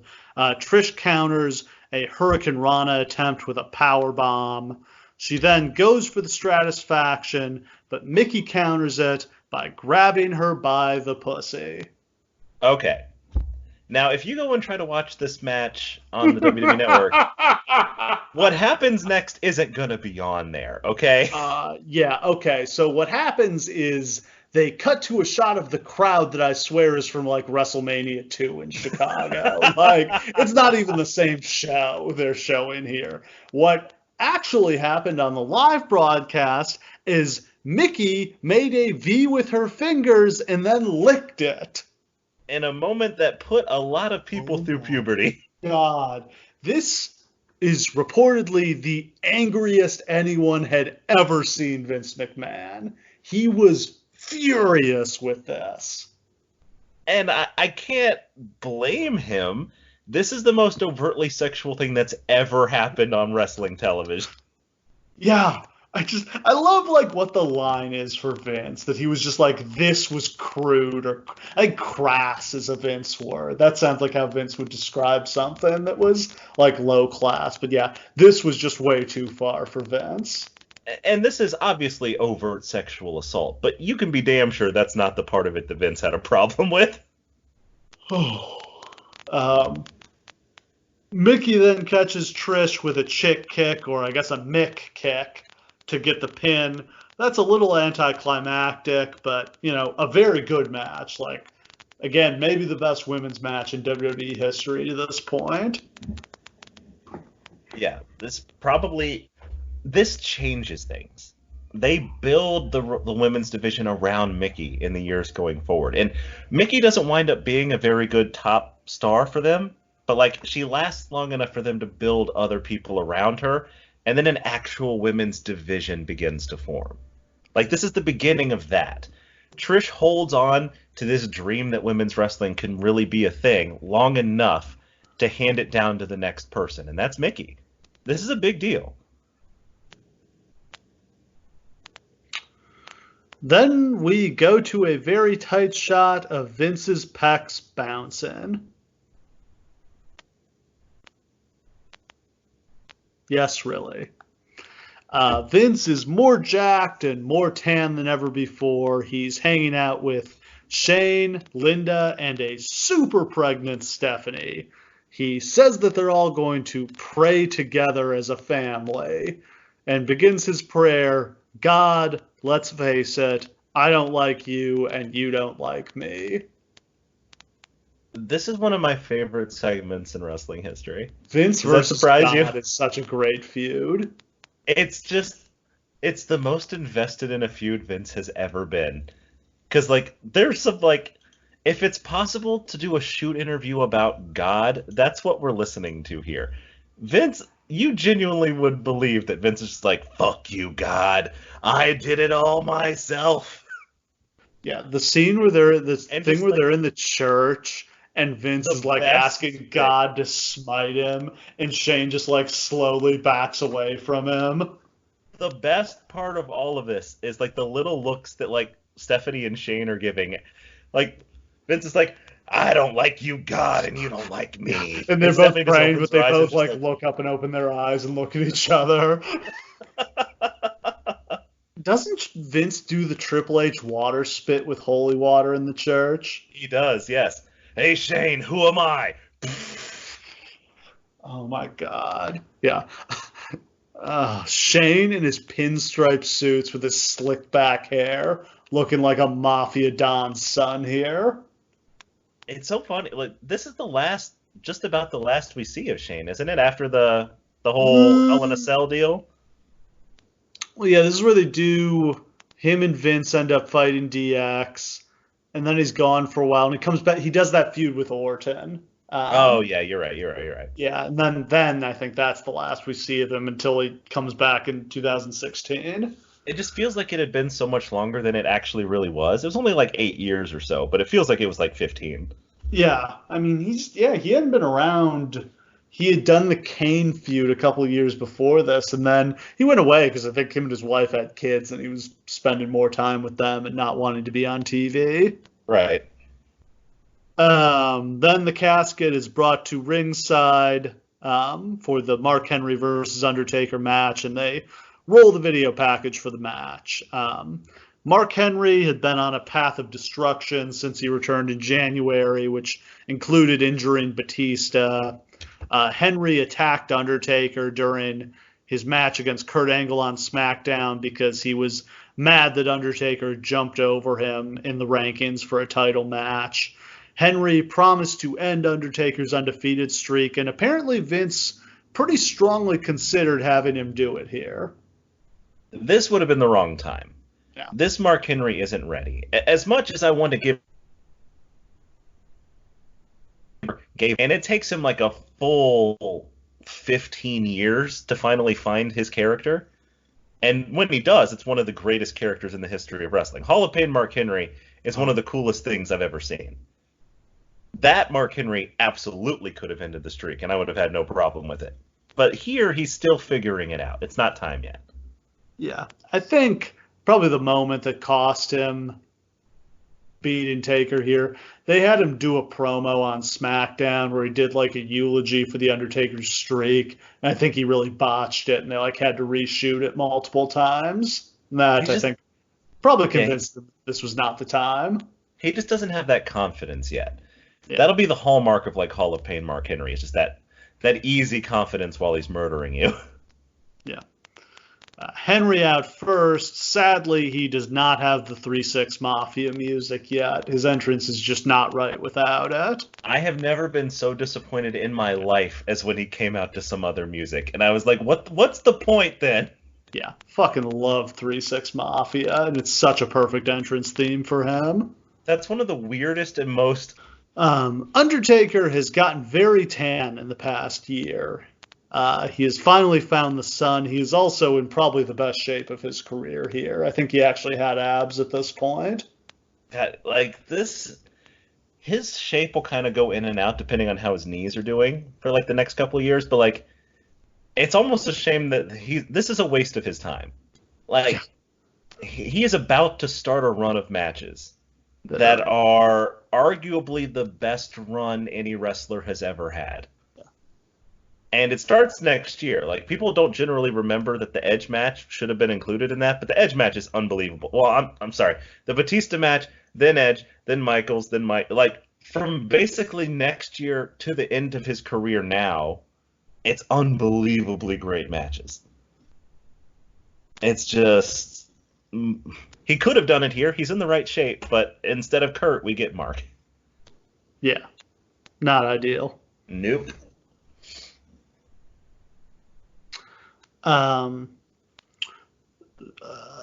Henry jumps Taker as he's taking off his coat and his hat. Henry's in control. He hits a massive straddle across the middle rope. Taker comes back. He hits old school, but Henry doesn't go down. We do get a loud Henry sucks chant, so at least that's some heat. Henry hits the world's strongest slam and instinctively covers Undertaker. I think that was a real botch, or was that just meant to show like he wasn't, his character wasn't familiar with the rules of the match and give him a little cover? I mean, it was probably a real botch because I don't think he had ever been in a match like this before. And it's probably pretty automatic. It's just like, oh, what am I going to do to buy for time right here? Maybe I'll give him a cover, let him kick at it too. Oh, wait, no, we're not doing that. Sorry, my bad. Yeah. Henry goes for a 10 punch. You can't 10 punch the Undertaker at WrestleMania. You're going to get hit with the last ride. You can't 10 punch the Undertaker. You can't powerbomb Kidman. Read the fucking rule book. That spot got so played out. Literally, like, no one had tried to do a 10 punch in a non-Undertaker match in about 25 years. Taker does the dead man's dive out to the floor and appears to land right on his head. Yeah, this is brutal. Oh man. How many times in this period of his career can you remember him actually hitting this move without almost dying? Well, I feel like the people who were supposed to catch him always just were in the wrong place. Like, and they're always like a foot too far back. Yeah. The Undertaker's jumping, honestly. It doesn't feel that hard to catch him. He's such a gigantic guy. All you need to do is catch any part of him. Any. It doesn't... Now, this isn't as bad as when Jimmy Snuka literally almost lets him die. Yeah, that was like a Brock Lesnar level land-in. And, like, if he had, like, paralyzed himself, Jimmy Snuka Jr.'s out of a fucking job. Undertaker hits the tombstone. He rolls Henry into the casket and gets the win. That was not very good. At least they kept it to 10 minutes. I don't think anyone really took it seriously that Henry was going to win here. Yeah, at this point, they're just padding Undertaker's numbers. There's, like, nothing really here. Don't worry, better times to come. Oh, my God. I know we're probably only going to do one more WrestleMania after this and be done for the year. I think we agreed that we're going to stop at 23, which is a shame, because the 5 after that, the performances The Undertaker puts on are, like, inexpressibly good. Like, a level that only, like, 3 or 4 other wrestlers have ever gotten to. It's incredible. Yeah. Then we get a street fight. It's Shawn Michaels versus Vince McMahon. This one's been building for a while. It began all the way back in December when Vince announced on Raw that he was going to review Bret Hart's new DVD. I was expecting that was going to be Brett's return to Raw, but instead Shawn came out and he told Vince, it had been almost 10 years since Montreal and that it was time for him to move on. And in response, Vince vowed to make Shawn's life a living hell. He did all sorts of things to torment him. He cost him the Royal Rumble by having Shane interfere. He made Marty Jannetty kiss Vince's ass to get a job. He made Shawn take a drug test in the middle of the ring on live TV. This was some pretty absurd stuff. Shawn and Shane had a match on Saturday night's main event where they just left him laying and bloody. Yeah, Vince, they redid the Montreal screw job where Shane put him in the sharpshooter and Vince called for the bell. This had to be the first time, not the first time, but this was definitely the time they were trying to get Brett back to wrestle. Do you think they wanted to do, Brett and Shawn against Vince and Shane? That would have made the most sense, so I would kind of assume that that's where they were going with this. Could have been Brett refereeing here could have worked, too. Yeah, and just, the idea that, Brett doesn't like either one of these motherfuckers. Yeah. But I was convinced Brett was good, especially after he didn't come out for the Hall of Fame thing. I was like, oh, Brett's going to interfere here. Now, we didn't really understand the degree to which he's not healthy. He had no business being in any sort of ring here. But it is a shame because it's a missed opportunity because, this is the perfect moment for Brett's comeback. Shawn jumps Vince on the floor and then throws him right into JR. There's a loud "We want Brett" chant, so everyone was thinking the same thing I was thinking. Oh, yeah. Shawn smashes a blown-up version of the Vince Muscle and Fitness cover over his head, and then the Spirit Squad show up to attack Vince. Shawn gets their megaphone and hits them all with it. Vince then gets his belt off and whips Shawn with it. Vince teases Sweet Chin Music. Shawn catches his foot. He hits a forearm and kips up. He gets the belt, whips the hell out of Vince with it. He hits a scoop slam and then hits the elbow drop from the top rope. He sets up for the Sweet Chin Music, but Shane shows up, hits him with a kendo stick. And then Vince drops his pants and tries to make Shawn kiss his ass. Now, up until this point, this match has just been a long, interminable ride. It's been 15 minutes already. Nothing's really happened. Shawn Michaels is not great about being on the offensive in a wrestling match. That's not his job. Yeah. Right? It's like putting Ricky Morton on the offensive. Why are you doing this? So it's okay, and they're putting enough overbooking and nonsense in it. And finally we get to this point, and basically from this point on, this match kind of rules.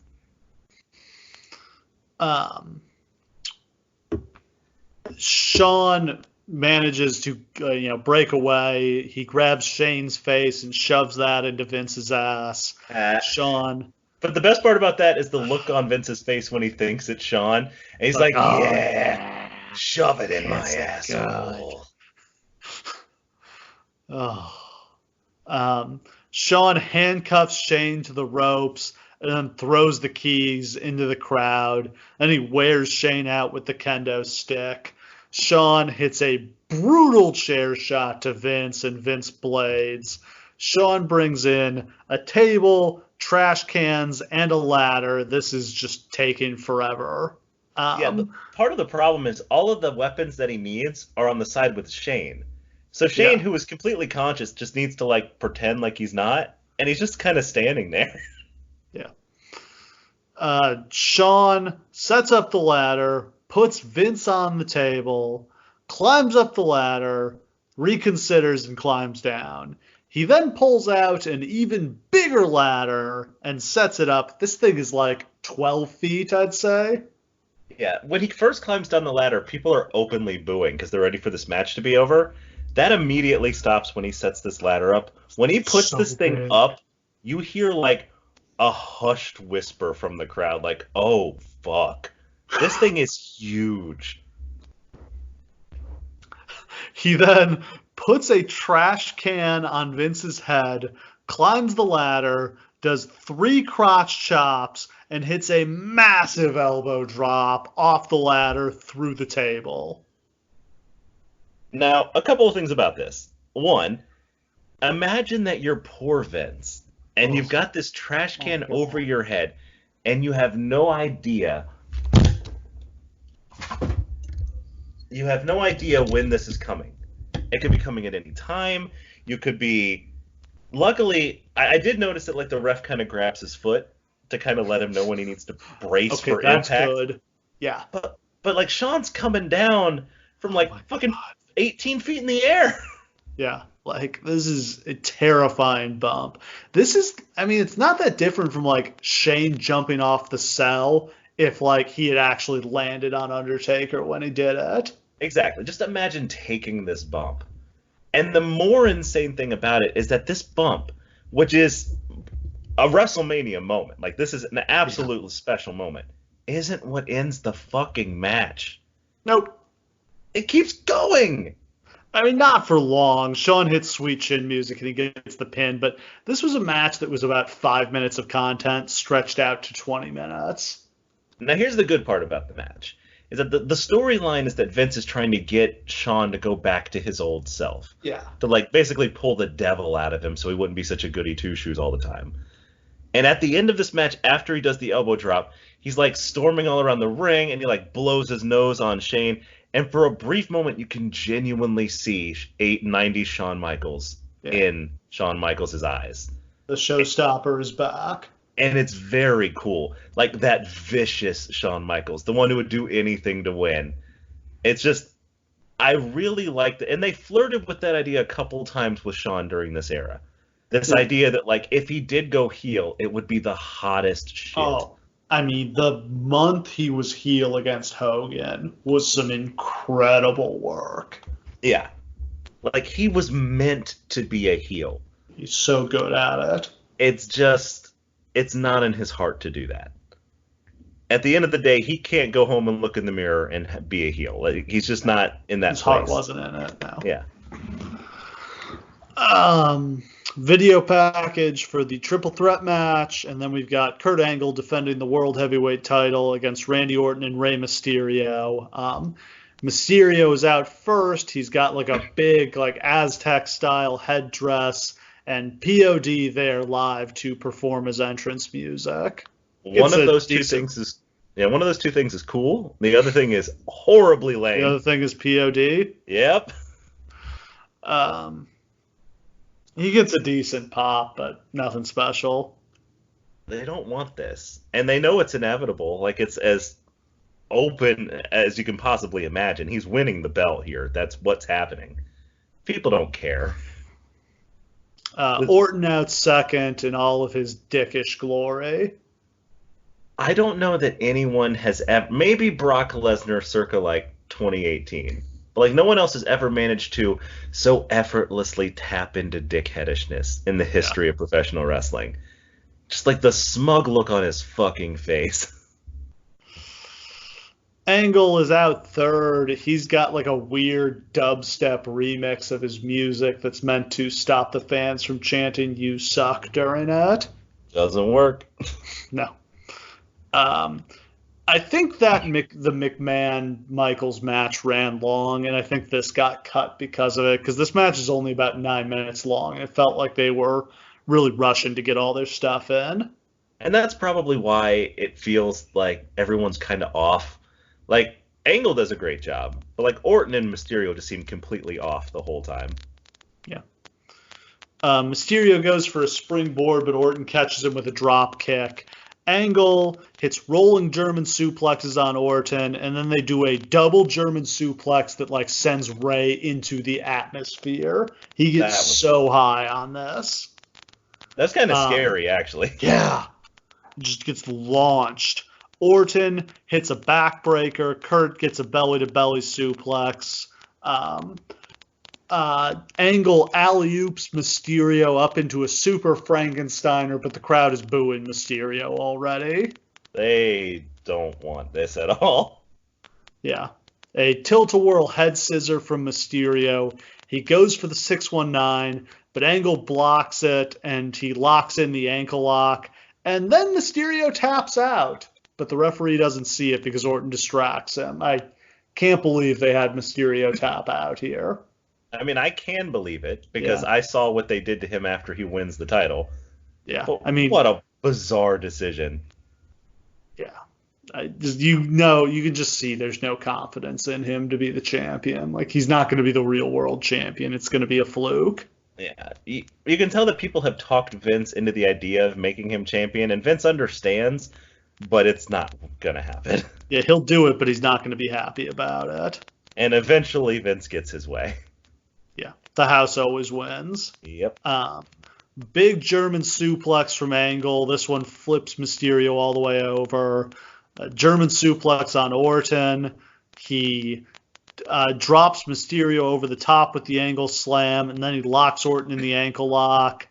Orton taps out, but Mysterio distracts the referee again. This is bizarre. They're having Mysterio play a chicken shit heel here. Like, how much are you trying to protect Angle?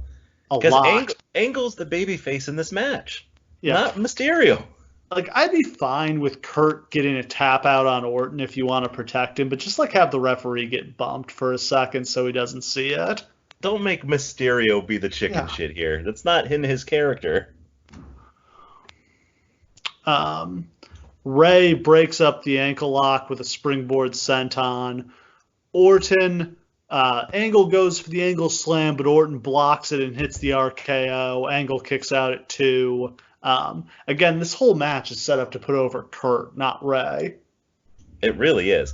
And maybe that's just because they don't really have any plans for Kurt in the future, so they're kind of like letting him know, like, hey, we're not going to forget about you. Don't worry about it. It's just this match, we're going to put over Ray.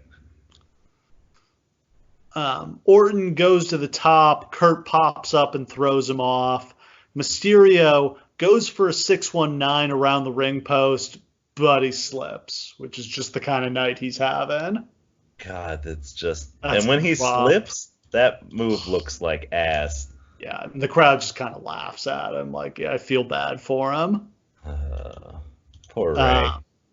Kurt hits the Angle slam on Orton for a 2 count. Kurt goes for the Angle slam. Ray counters it with an arm drag. He hits the 619 on Orton and then the springboard Hurricane Rana for the pin. Ray gets the win, but whatever. He celebrates to very little applause. Yeah. I mean, it was an entertaining match. There were some fun spots, but I don't think it was not well constructed if your objective was to put Mysterio over.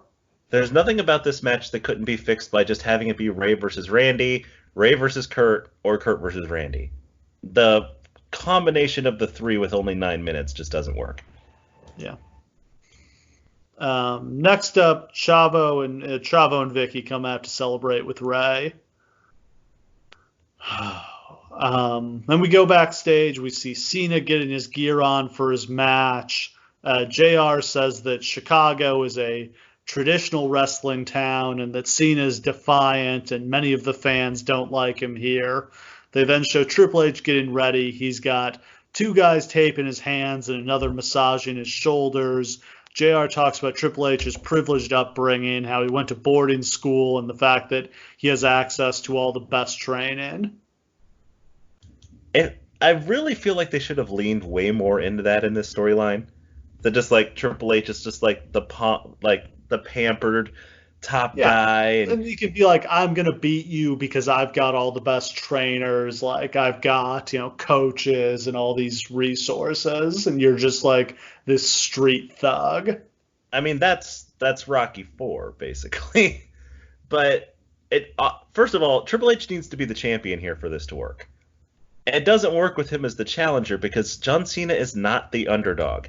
No. He implicitly states that he is, but he's not. We've already seen him as champion beat far more difficult challenges than this. Yeah, he survived an Elimination Chamber match. He, beat Kurt Angle in a match where Angle's manager was the referee. Like, he beat Christian and Chris Jericho in a triple threat match that was basically a handicap match. Exactly. So you need to give something, like some sort of champion's advantage, some sort of... Imagine that Triple H has the belt here. And instead of John Cena coming after, or instead of him coming after John Cena's just like, you don't respect me, that's fine, I'm gonna take that belt, I'm gonna prove you wrong. And then just like Triple H on his stone throne of skulls or whatever the fuck he has going on, just with the belt being like, you don't deserve this, kid. It could have been the Booker T feud done right. Instead, it's just another version of that feud done wrong. Next, we've got a Playboy pillow fight as Candice Michelle takes on Tori Wilson. Tori gets the win, if anyone cares. Yeah. And then it's the video package for the main event. And it's time for what the world has come to see. John Cena defends the WWE Championship against Triple H. And it is time for some really elaborate entrances. Real quick, a quick word about that, the video before it starts. They don't do like a hype video, which I believe they had done for like every title match at a WrestleMania for God knows how long. They literally just show a recording of the press conference they did. Yeah. And I guess they were trying to make it feel like a big boxing match or something, but it doesn't. Yeah. I mean, that's very much what they've been going for here, is this is a very like NWA style build. And it fails miserably. Cena looks like an idiot. Farting noise. Okay, so let's talk about the entrances, because you know that's my favorite part of professional wrestling. So, first, Triple H comes out. We just get a close-up on his entrance video for a little while. And then slowly up through the stage rises something in the mist. And for a second, you're like, man, what's going on? And then as the mist dies away, you see that it's Triple H dressed in Conan cosplay on top of a papier-mâché throne. Yeah. This thing looks like you could have bought it at Party City. It is embarrassingly low quality. Where does this rank among stupid Triple H WrestleMania entrances? Okay, I'm usually a pretty big mark for Triple H WrestleMania entrances. I think almost all of them have sucked. The one... Okay. Terminator so one was awful. Terminator one was terrible. The one where he just rides out as like a leather daddy with Stephanie on the back of his like old man motorcycle, that was suck. But the one where they did like they got Metallica and it was all the dudes with the shields, that one was pretty cool. That was awesome. Yeah. And the one where they got like Charlotte, Sasha, and Alexa Bliss as like his handmaidens, that one was pretty cool too. That was good. Yeah. So there are much better versions of this one. This one was a goddamn joke. We, as a community, ripped on Triple H for this for months after this. It is embarrassingly corny. His little, like, it literally looks like a kid's arts and craft project, the crown he's wearing on his head. It's embarrassing. It's not embarrassing. Somehow, things are actually going to get worse. Yeah. So, like, he comes down to the ring, he does his whole entrance. Once he gets away from the throne, he doesn't look bad. He's just in Conan cosplay. That's his thing. You get it. It's fine. And then the stage rises up. Oh. Well, first they roll the video package. Okay. This may be the only pro-mob video that I've ever seen in my entire life. So it talks about Chicago during the Great Depression and Prohibition. You know, you've got corrupt politicians and the very rich are the only ones who can get ahead, except for, you know, the mob who decide to take a piece of the action for themselves. And it says to survive on the streets, you needed 3 things: hustle, loyalty, and respect.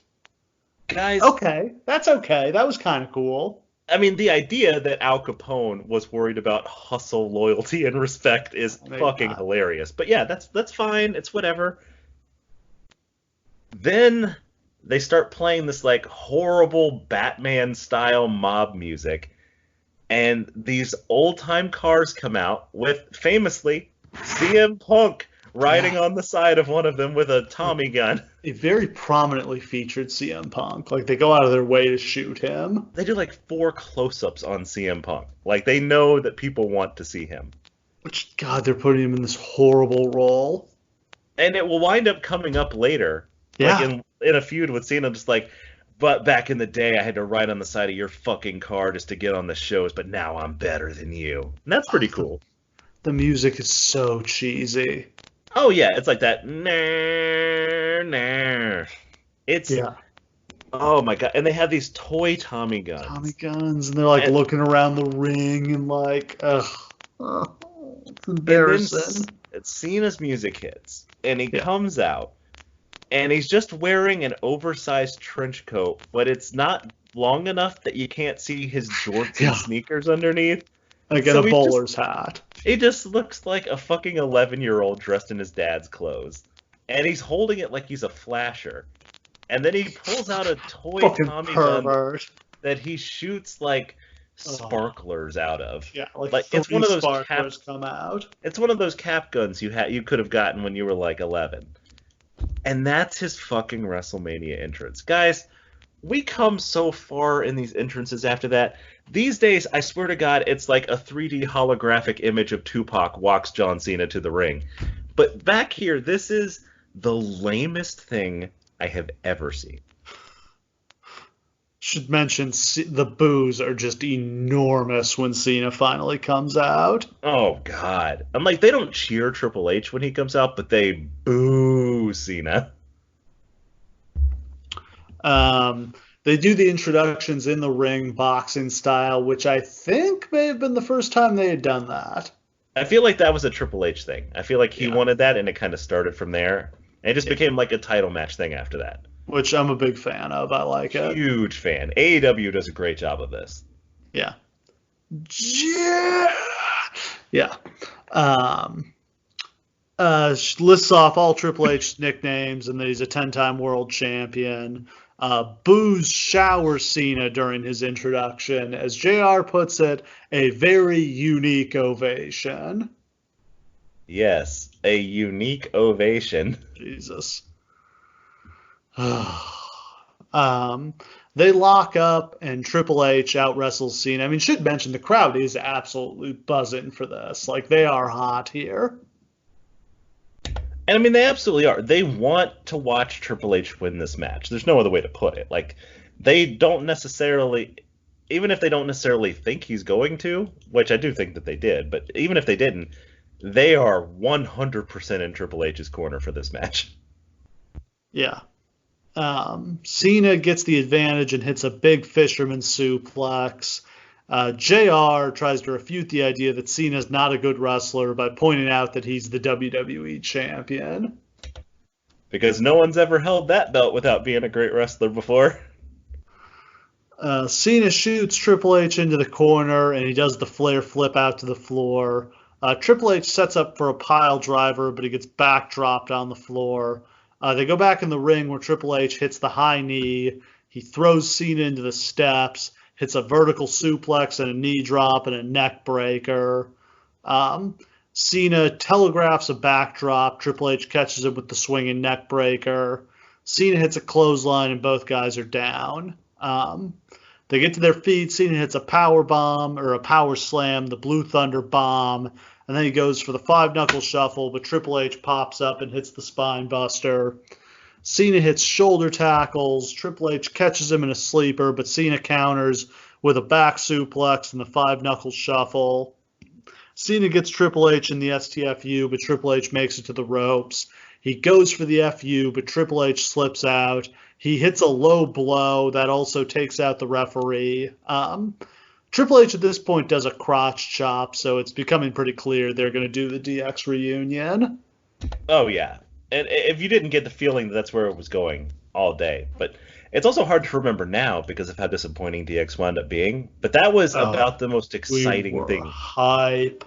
Oh, yeah. The second that Shawn did it, I was hyped. But when Triple H also did it, I lost my shit. I was like, basically, he turns face at that moment.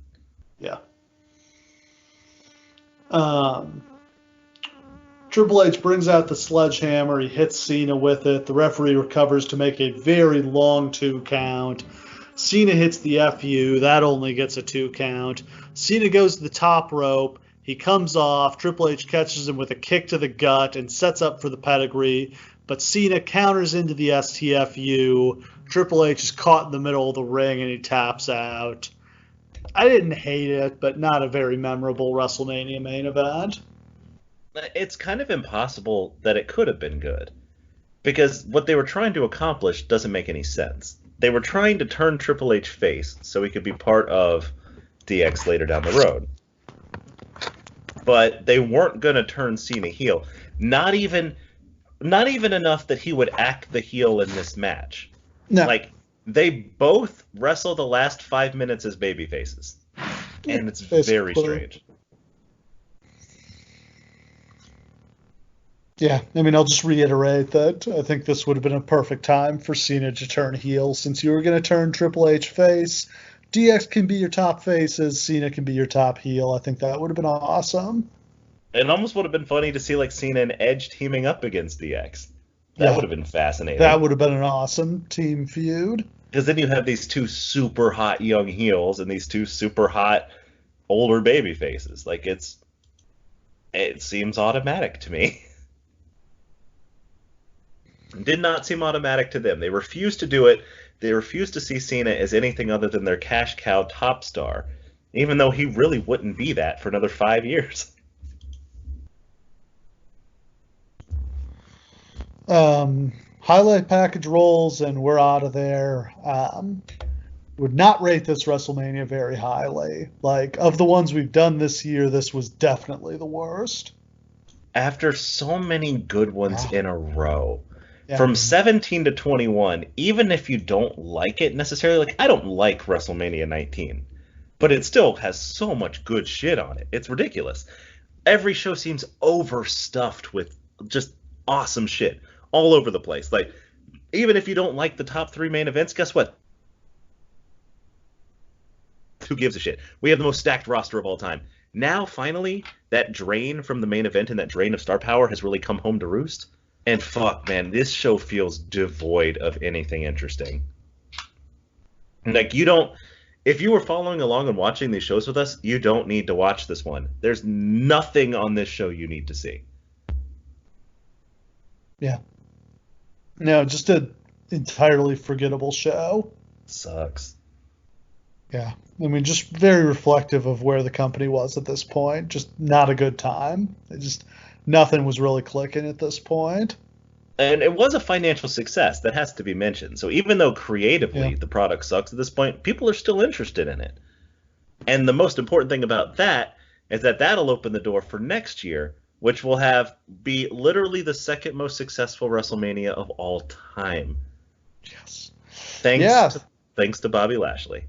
Of course. Yeah, that's Bobby what we got Lashley to look forward to next week. WrestleMania, baby. WrestleMania 23, the Battle of the Billionaires. Donald Trump and Vince McMahon take center stage, and also John Cena versus Shawn Michaels, and The Undertaker versus Batista, and some other fun stuff. We'll have a lot to talk about next time. Oh, hell yeah. Basically, everything that sucked about this show is great about that show. It's going to be awesome. Yeah, WrestleMania 23 is a bizarre miracle. Oh, yeah. Fuck yeah. Yeah, somehow everything just works out. When going in, you would have thought the card was going to be horrible. But Bobby Lashley saves the day. Bobby Lashley. Clap, clap, clap, clap, clap. Thanks for listening. We'll see you again next time.